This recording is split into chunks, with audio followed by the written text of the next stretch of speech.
Babacar Diagne ñu ngi lay nuyu di la dalal encore chef Kili Production. Mariétou, merci encore une fois. Alors Babacar Diagne pour xeesal yi Sénégal di ko interdire est-ce que c'est pas un combat perdu d'avance?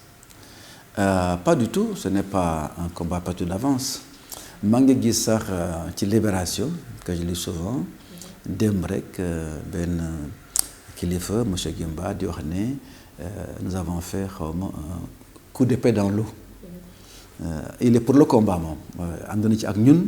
mais dafa foog ne dafa jafe ba nga xam ne alors duñ ci dem fenn quoi. Ce n'est pas un combat perdu d'avance parce que ñun duñu bàyyi parce que c'est la loi. xam nga li adage romain bi di wax quoi. Dura lex sed lex. C'est la loi et dure est la loi kon ñun mënuñ ci dara ndax c'est la loi. ñi nga xam ne sax ñoom lañ ko seqal bind nañ ñu. ñu ci bari bind nañ ñu Ndour bi nga xam ne mooy def Pod et Marichou maîtresse d'un homme marié Golden et cetera bind nañu ne moom dafa bëggoon vraiment ñu may ko quelques mois 6 mois la laaj 6 mois. Sama xarit Mariam Ndiaye de STV qui est une ex-dame que j'admire beaucoup que je respecte beaucoup aussi envoyé nañu lettre wax ñu ne dafa bëgg ñu may ko quelques mois et que ñoom ñaar ñëpp ne nañu ak ñeneen ñu woo bu contrat bi jeexee dañuy bàyyi définitivement mais nañ leen bàyyi ñu jaay xeesal bi encore quelques mois mais xam nga c'est la loi et dure la loi ñun amuñu doole CNRA malheureusement amul doole ak loi ñun amuñu doole ak loi et ba ngi kontaan lool ci d'ailleurs position bi Coumba Gawlo am maa ngi koy lire ci journal bi enquête tey ji muy wax ne vraiment waruñu yàq der bu ñuul il a dit la peau noire a une belle histoire ci bu ko aimee ça la peau noire a une belle histoire xam nga yaa ngi fàttali ko Black is Beautiful ce mouvement là bi nga xam ne mi ngi commencé États-Unis mais c'est surtout ça a été surtout popularisé par Steve Biko Black Consciousness te lu am solo la lu am solo la moo tax j'ai été très choqué bu ma gisee listu xeesal yi maa la koy wax yow sax xam nga liste xam nga seen turi de yow xam nga turi bi lu bari maa ngi gis ci tur yi benn boo xam ne bi c'est Viva White mais attendez benn bi Clarissimo Viva White Black is beautiful sax waxuñu vive black dañu ne Black is beautiful seulement mais loolu c'est Viva White kon léegi alors maa ngi leen nettali aussi démb bi may ñibbi taxaw fenn benn taximan un jeune taximan gis ma de doo sax la ma Babacar man dañu wax du ma dégg grand du ma dégg tonton Babacar yow xanaa da nga bëgg def gars yi ñu laay Kaaba ga xam nga Kaaba ga alors 658 mètres carrés par la grâce de Dieu man dugg naa ci juróom-ñaari yoon biir Kaaba gi 658 mètres carrés dañu ciy def nga loolu muy ñuul noonu c'est de la soie blanche soie pure blanche 670 kilogrammes la ñu jël soie blanche pure da koy tendre ba mu ñuul kukk loolu dafa neex ci ñun c'est pas du noir vers le blanc c'est du blanc vers le noir 670 kilogrammes de soie blanche la ñu jël pure ñu da koy tendre ba mu ñuul kukk avant ça se faisait en Égypte maintenant il y a une usine carrément pour ça à la Mecque boo xam ne bii affaire bu lay defar muuraayu Kaaba gi ñuulaayu Kaaba googu c'est fait exprès on a allé du blanc vers le noir mu ñuul kukk noonu rafet nga xam ne léegi mais am na sax benn waykat boo koy def naa ne alors mais vraiment li ñu daj ci li ko Magal wax ne le noir a une belle histoire c'est une histoire pour arriver là où nous sommes man li ma doon xalaat mooy vraiment ñi yore média yi yore rajo yi ñëw jàpp ci boobu combat pour loolu dakk ñun waxuñu ne bu ñu importer xeesal bi de waxuñu sax bu ko jaay dañu ne rek cette forme violente qui est de faire la promotion du xeesal à la télé et à la radio c'est trop violent ils ont d'autres formes de promotion peut-être mais cette forme-là est trop violente te gis nga li ñuy def ci bopp xale yi tey pour ëllëg moo dangereux c'est ça qui est dangereux Viva White boobu ngay wax xale bu ñuul bi tey dans 10 ans qu'est-ce que ça va être loolu daal moo day wax toog dem na c'est ministre du commerce madame Assome Diatta formidable ñu ngi seet nu ñuy collaborer ak commerce intérieur le directeur du commerce intérieur était là. Ñu toog waxtaan ak ñoom ministre du commerce. Ces produits-là qui sont en train d'enfreindre la loi ñu ngi seet fu ñu jëm ak ñoom de ces boîtes-là Cevap ak ñu mel noonu on va voir ñun du ñu agir ci ñoom mais le ministère du commerce peut agir ñu ngi seet donc bientôt les boîtes comme Cevap et autres qui font ces publicités-là en ne respectant pas la loi vont avoir des problèmes parce que ñun duñ ko nangu si suñu dëkk la donc loolu mooy affaire bi on va mettre tout en œuvre pour que Guimba alors li muy ragal bañ a am ce ne sera pas un coup d'épée dans l'eau on va tout faire pour arriver n'est-ce pas à arrêter la publicité de Xessal à la radio et la télévision. Mais bis bu Sénégal interdire chaîne télévision yi pour Xessal yooyu noonu est-ce que xaalis bi télé yi di perdre yéen di ngeen xool moyens yi ngeen leen ko doolelee pour mën a continuer seen liggéey bañ a def seen ay boîtes carrément. Je pense qu'il y a d'autres manières de faire de l'argent. Ñun pour le moment on n'en est pas là. Pour le moment nous avons vu ñi nga xam ne dañ jalgati yoon bi. Nous avons fait aussi la liste des produits et des boîtes qui envoient ces produits dans les chaînes. Nous avons fait une séance de travail avec le ministère du Commerce. Pour le moment, nous allons envoyer des lettres aux chaînes de radio et de télévision. En deuxième lieu, nous allons envoyer, dans une semaine peut-être, les mises en demeure. Après, on verra maintenant quelle forme de sanction. Mais en tout cas, je pense que Djoruko, ni pour les séries, les producteurs, ni pour les boîtes qui font ces promotions sur les chaînes de radio-télévision, Djoruko parce que am nañu yeneen moyen, je pense, moins violent, parce qu'encore une fois, même là, ça, on essaie de les comprendre, parce que je pense que ñoom am nañu ay panneaux, am nañu même les sites web, am na lu nekk, mais la forme la plus violente qui est de faire ça à la télévision et la radio la ñuy combattre. Mais comme ni ko producteurs yi di waxee que 50% de leur chiffre d'affaires ça vient des produits du Xessal donc ñi nga xam ne ñooy defar Xessal bi wala ñi koy jaay ñoo gën a mën a génne xaalis pour jàppale leen donc bu ñu leen interdire ñooñu noonu donc ñoom est-ce que dinañ am ñeneen ñu leen mën a jàppale pour ñu récupérer waat xaalis yi ñuy perdre ci seen production bi. Mariette, quand j'ai appris ça j'ai eu très peur bi ma gisee ne suñu série Xessal ma la ñuy dundee mais am na la ma métti sincèrement série yi bëri li ñuy rëy yëpp ci Xessal la ñuy dund donc ñoom dem suñu ay résilience la ñu nekk yàq bopp xale yi la ñuy nekk pour mais loolu c'est très grave et cette forme-là à mon avis est une forme très violente mais encore une fois ku ñu def ay série am nga d'autres moyens de faire ta pub autrement que de la faire à la télévision. Ku am chaîne am site web comme sama xarit Mariam 2STV am na ay site am na yeneen moyen de faire de la pub. Maintenant le reste c'est pas notre responsabilité ñun suñu responsabilité mooy l'audiovisuel la radio la télévision mais je pense qu'ils ont vraiment beaucoup de moyens de faire cela et éviter cette forme-là dont j'ai parlé. Ils ont d'autres moyens mais bu fekkee yeneen moyens itam yeneen amul yeneen sponsor yu dul ñuy def produit Xessal. Est-ce que tam seen liggéey dina mën a continuer est-ce que duñu dem tey ba ñooñu noonu di embaucher ay nit dem ba tëj chômage bi yokku. Non on va aller vers des mutations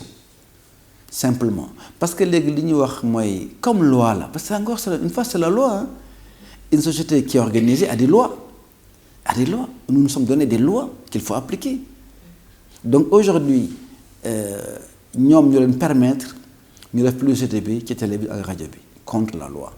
mais bu ñu leen waxoon ne mënu leen ko à la télé li ngeen mën mooy ci dépliant bi li ngeen mën mooy ci panneau bi li ngeen mën mooy ci suñu site li ngeen mën mooy ñu annoncé ko ci suñu dépliant yi defar bala ñu annoncé série bi wala à l'ouverture à la cérémonie de lancement yooyu forme yëpp am na.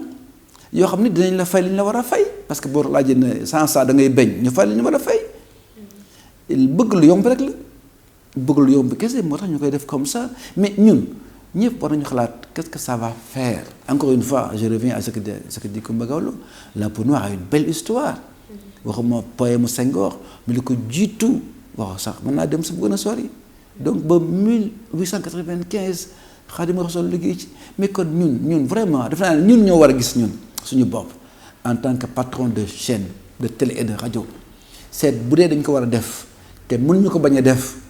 quelles sont les formes loolu war a am te man je sais en tout cas bu ñu ma ñëwoon laaj ma wax leen ko man il y a plusieurs formes yoo xam ne mën nañ ci jaar sans arriver à cette forme violente. mais est-ce que aussi interdire promotion xeesal bi dina tax femmes yi conscientes que ne xeesal baaxul lañ ko war a bàyyi parce qu'on voit que les produits sont chers gis nañ aussi am na ñu muy yàq RTS mos na fi def benn documentaire wane benn dame boo xam ne carrément xeesal da ko yàq mais terewul nit ñaa ngi continuer di xeesal ba tey peeling baa ngi fi leneen ak leneen moo ngi fi publicité yi ñu ngi naan ko xeesal baaxul cancer de la peau lay joxe yooyu yëpp mais terewul femmes yi ñu ngi koy def ak malgré cherté bi mais est-ce que tam arrêter promotion xeesal bi dina tax nit ñi conscient que ne baaxul. Le combat contre le xeesal est une chose mais chaîne yi nga xam ne mooy rajo yeeg télé yi di formater suñu bopp xale yi leen wax Viva White. est-ce que loolu mooy formater bopp xale yi tam. ah oui parce que boo demee nekk na ko Viva White. mais xale yi dañuy wax naa la seetaan yeneen chaînes yi gis fi genre ay nit yu xees donc peut-être loolu moo leen incité pour ñu xeesal. je ne aussi pense on a pas. vu que nos chaînes de télévision yi nga xam ne. ñoom ci boppam ñooy def promotion xeesal bi. animatrice bu xees journaliste bu xees ku fi ñuuloon avant à la fin dañ lay gis nga weex taal. ah oui donc est-ce que promotion xeesal bi moo tax nit ñi di xeesal. en tout cas promotion xeesal wax na xeesal bi moo gën et que ñuul baaxul kooku moom wax ko say doom wax ko xale bi am 9 ans 10 ans daal di koy dëkkal ci noppa bi tout le temps loolu day def drame ëllëg ñun loolu la ñu ragal loolu la ñu ragal te dinañ ci taxaw ba Gémba bi wax ci Libération démb lu mu ragal bañ a am dinañ ci wax ba lii ko bëgg di wax ci rajo bi tey di am xam nga gis nga alerte dafa baax c'est-à-dire que dans une société kuy wax dëgg il faut am ñu wax ci mbir mi ñu bañ ko def ci télévision ak rajo bi te man yaakaar naa ne voix wu CNRA mu nga ci suñu liggéey la mais doyul il faut ay kilifa yoo xam ne yi am nañu ci jigéen ñooñu am nañ ci chaîne yooyu am nañ ci diggante ak ñoom wax ci ndaxte lu rëy la fexe ba suñu xale yi bañ a gëm seen bopp boobu responsabilité c'est dramatique xam nga ñoom ñu ngi waxale mais c'est dramatique sincèrement. mais à part chaîne sénégalaise yi ngeen interdire pub xeesal yi. waaw da ngeen ko interdire yeneen chaîne internationale yi jàll ci Sénégal. man alerte bi ma am daal ñi ma bind ñëpp il me parle des chaînes sénégalaises et des séries gisuma chaîne étrangère te gis nga man dund naa États-Unis lu yàgg maa ngi fay dem depuis 82 ba léegi États-Unis gis nga bi ñu def publicité dañuy wax now this rek publicité yi génn mais fi dañ ko defee dañ koy yore naan waaw suñu kii bi moo fi gën suñu kii mais loolu amul fenn doo gis benn chaîne européenne bu am publicité jël ko toog ci plateau bi naan affaire baa ngi ni jënd leen ko def leen nga non ce que font nos animateurs et nos journalistes des fois peu d'entre eux le font mais li ñu def noonu amul ci benn chaîne da ngay teg affaire yi rek wax sa wax dem sa yoon doo wax ci mbir mi sax now this teg ko dem sa yoon ñu gaa yi gis dem mais fi dañ koy kañ di yàq bopp xale yi dëkk ci na weex a weex mais loolu kenn xamul lan la très sincèrement bon man su ma gisee gars yi di bind naan bon le combat comme le CNRA et c'est dommage c'est perdu d'avance je n'y crois pas que ñun on ira jusqu'au bout et on va utiliser tous les moyens suñu bëggee nag aussi man ma porte est ouverte naa leen woo aussi waxtaan ak ñoom bu ñu bëgg leen xelal ci métier bi ak yoon yi ñuy jaar mais cette forme là violente ñi yore chaîne yi sax dañ ko war a bàyyi man wóor na mu ne su ma gisee Youssou Ndour sama xarit El Hadj Ndiaye Mamadou Ibra Kane moom il est contre il a dit déjà il est venu ici d'ailleurs Mamadou Ibra Kane Bougane je pense que ñooñu yore chaîne yi ànduñ ci loolu am ci chaîne bi même s'il y a des problèmes avec le modèle économique je sais que ànduñu ci parce que je les connais bien c'est ma génération on a galéré ensemble d'accord ñu ci je pense bien ci loolu la ñuy def noonu. mais xeesal bi ngay wax Novelas par exemple dañuy jàllale pub xeesal tout le temps ci seen ay séries. Canal. day jàllale ay pub bière ay alcool du moins tout le temps. mais est-ce que Sénégal bu interdire chaîne sénégalaise yi. muy alcool muy xeesal. est-ce que war ko interdire chaîne étrangère yooyu noonu aussi parce que les gens les regardent beaucoup plus que chaîne sénégalaise yi. Bon, alors, lolo nga wax noonu, on va regarder. Je sais que peut-être que les gens vont nous saisir. J'avoue que man bëgg ma wax dara ci lu ma xamul la et j'ai été trop longtemps absent, c'est vrai. Mais nag yooyu yëpp dinañ ci xool. Nous avons de bonnes relations avec ces grandes chaînes. Les gens de Canal nous écrivent tout le temps. Bi nga ma saisiré wax ma waxu la chaîne là bi LGBT fekk maa ngi Cameroun hein. Alors j'ai surtout saisi les gens de Canal Sébastien Punterello mais daf ma wax immédiatement que non et non on le ferait jamais. Donc Sébastien d'ailleurs envoyé naa la le message qu'il m'a immédiatement envoyé yow sa yaa ne ma merci que voilà amul. Donc nous avons d'excellents rapports avec toutes ces chaînes yooyu ngay wax on va peut-être les signaler on va voir ce qu'il faut faire mais duñu nangu daal suñu dëkk lépp loo xam ne lii loi bi tere na ko ñu ko fi def loolu moom c'est sûr. mais loi bi est-ce que aussi bu ko interdire ay chaîne am war ko interdire chaîne internationale yi parce que booy seet Novelas am na doole boo xam ne TFM 2S yooyu yëpp amuñu ko Sénégal surtout nga xam ne jigéen femme au foyer ñooy xeesal ñooy seetaan Novelas donc Novelas buy jàllale pour bu xeesal même buñ ko seetaanul ci TFM wala 2S ñu ngi koy seetaan Novelas donc loolu combat bi ngeen ni mooy bëgg a mën a foofu loolu du interdire xeesal bi yenn chaîne sénégalaise yi moom mais interdire ko chaîne yi koy jàllale yépp que ñu moom ko que ñu ñàkk moom donc est-ce que aussi Novelas dafa jàllale ay xeesal à partir de son pays di ko indi fii di ko def encore une fois nous on a un collège vraiment une dream team on va étudier cela yow saa yoo ma def alerte man je prends ça au sérieux kon dina laaj ñu gëstul ma ko andil ma ko et on se prononcera là-dessus incha allah. pub alcool yi jàll Canal durant Ligue des Champions aussi. Alors am nañu benn problème toujours avec l'alcool dans le sport. Quand j'étais à la RTS bu ñu jëndee alors ay championnat d'Europe wala bu ñu jëndee xam nga xale dañu bëgg football bu ñu jëndee alors coupe du monde ou coupe d'Afrique day am ay bières yu jàll effectivement et c'était un grand problème pour nous. Alors je ne sais pas jusqu'ici quels sont les moyens qui ont été trouvés par les chaînes qui diffusent ces publicités-là. Mais je sais que daal ça a été un grand problème pour nous. Mais encore une fois balayons devant nos portes ñun daal ci suñuy chaîne ci suñuy réew par rapport à nos jeunes par rapport à nos chaînes yoo xam ne yi exposition bi dafa yaatu ndax ñun ni ñu couvrir territoire bi par nos chaînes kenn amu ko ni ñu xoolee chaînes yi dans nos langues kenn amu ko donc ñun au moins nañu fexe ba sàmmonte ak suñu loi sàmmonte ak suñuy aada et ça c'est très important et ce combat-là dañ koy mener pour suñuy doom pour suñuy sët et vraiment bëgg naa daal ñëpp def ci seen loxo. yéen a ngi xeex waa Sénégal ñu ngi xeex publicité yi nga xam ne lépp luy lor nit ñi la xeesal ak alcool ak tout mais lan la Sénégal war a def ci bouillon yi nga xam ne nit ñi yàgg nañ ci xeex que ne baaxul AVC cancer lu ne ngay dégg donc on sait pas mais est-ce que Sénégal am na lu muy def pour xeex publicité bouillon yooyu parce que fu xeesal rayee nit ñi bouillon yi aussi mu ngi def pareil. yaa ngi touché dossier bu am importance léegi ñu ngi am dossier tradipraticien ak dossier bouillon yi en ce moment ñu ngi koy defar maa ngi war a gis ministère de la santé xam nga malheureusement ou heureusement je ne sais pas il y a tradipraticien et tradipraticien kon kenn mu def ñëpp dans le même sac xam man na xam nga sama xarit Gawsu Sambo la déet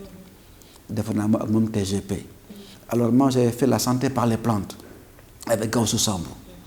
alors Gawsu Sambo ce n'est pas un tradipraticien comme ñeneen ñi hein donc léegi je sais même que dernièrement il y a eu un grand événement avec Eva Maricol il y a des tradipraticiens qui étaient invités kon nga xam ne dafa am xëj ak seen donc ñun l'ordre des médecins nous a saisi par rapport aux tradipraticiens mais ñoom ils nous ont dit qu'ils vont mener le combat devant les tribunaux et qu'ils veulent notre soutien bien sûr ils l'auront bien sûr mais léegi nag ñun ñu ngi seet ban forme la ñuy am pour def xëj ak seen ci affaire bi seet ñu ciy combattre loolu aussi c'est un problème les bouillons beneen la mais il faut ñu liggéey ci relation avec le ministère de la Santé aussi. Mais c'est un combat important qui est forcément dans notre agenda, Inch'Allah. Nit ñi dañuy wax parfois que le canal dafa am faveur bu ko waa Sénégal di defal parce que chinois yi dañ fi bëggoon def canal StarTime ñu interdire leen ko. Donc est-ce que am benn faveur bu waa canal am Sénégal? Pas du tout. Mais pourquoi? Il n'y a aucune raison. Canal ñun fi lañ ko fekk xam nga canal yàgg na fi. Bon, canal amoon na convention bu yàgg. La convention de canal sera revue. Le ministre Abdoulaye Diop, il travaille en relation avec le CNRA. La convention de canal sera revue, mais canal amul benn faveur. Le problème de StarTime, ñoom ñu ngi liggéey encore pour changer. Ñun on leur a dit deux choses. Que la loi au Sénégal dafa changer. Xam nga la loi change constamment. Nous sommes à l'ère du numérique. Les changements technologiques vont même plus vite que le corps, que l'enveloppe juridique. Le droit est en retard par rapport au changement. Parce que ça va très vite dans les changements technologiques. Aujourd'hui, donc, leur problème, moi, il faut que la boîte atteigne 51% de parts sénégalaises. Nous sommes tous les mais je leur ai dit, notaire, ils ont fait 51%. J'étais clair avec eux sur ça. Deuxième aspect, c'est une box. Du box numérique. Mais je leur ai dit, ARTP, si ARTP c'est une box, à mon sorte numérique, notaire du Sénégal, nous avons 51%. Tout de table, on autorise. Ils veulent être dans la distribution, il n'y a aucun problème. Et le canal n'a aucune faveur. Non, on veut juste simplement que la loi soit respectée. Simplement.